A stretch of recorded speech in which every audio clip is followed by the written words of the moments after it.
তার মানে আমার এখন প্রম্পট ইঞ্জিনিয়ারিং শিখতে হবে যাতে করে আমি একটা ভালো জব পাইতে পারি? না না না না, জবের গ্যারান্টি কেউ দিবে না। বাট তুই যদি ভালো মতন প্রম্পট ইঞ্জিনিয়ারিং শিখতে পারিস তাহলে তুই চ্যাট জিপিটি আরো প্রফেশনাল ইউজ করতে পারবি। আমাদের এই স্কিলগুলো নেই বলেই আমরা এআই টুলগুলোকে প্রপারলি ইউটিলাইজ করতে পারি না। কিন্তু প্রম্পট ইঞ্জিনিয়ারিং কিন্তু অতটা সহজ না যতটা আমরা ভাবি। অনেক ধরনের প্রম্পটিং টেকনিক আছে, যেমন ওয়েট, তার আগে আমাকে বল এই প্রম্পট ইঞ্জিনিয়ারিং জিনিসটা আসলে কি?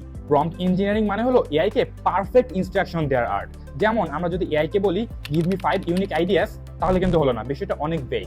কিন্তু আমরা যদি বলি give me 5 Instagram reel ideas for students who are aged between 18 to 25 on the topic of physics in a table format, তাহলে কিন্তু তুই অনেক টার্গেটেড এন্ড হেল্পফুল রেসপন্স পাবি।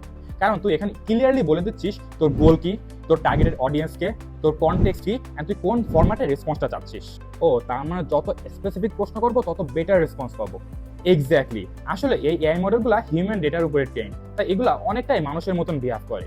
তাই তুই এআই এর সাথে যতটা ভালো মতন কমিউনিকেট করতে পারবি তুই ঠিক ততটাই ভালো রেসপন্স পাবি। In other words, prompt engineering হলো এআই এর সাথে কমিউনিকেশন স্কিল। কিন্তু তুই যে বলছিলি অনেক ধরনের প্রম্পটিং টেকনিক আছে। হ্যাঁ, যেমন zero shot, on shot, chain of thought prompting ইত্যাদি। এইগুলো জানতে পারলে তুই এআই থেকে ম্যাক্সিমাম ভ্যালু এক্সট্রাক্ট করতে পারবি। তাহলে আমি এগুলো কোথায় শিখবো? সবাইকে বল কমেন্টে গিয়ে প্রম্পট লিখতে, তাহলে আমি তাদের ইনবক্সে একটা প্রম্পট গাইড সেন্ড করে দেবো। অ্যান্ড ইনস্টাগ্রামে কামেল এক্সপ্লেন্সকে ফলো করতে বল, তাহলে তারা এই ধরনের টেক টিপস রেগুলারলি পেতে থাকবে।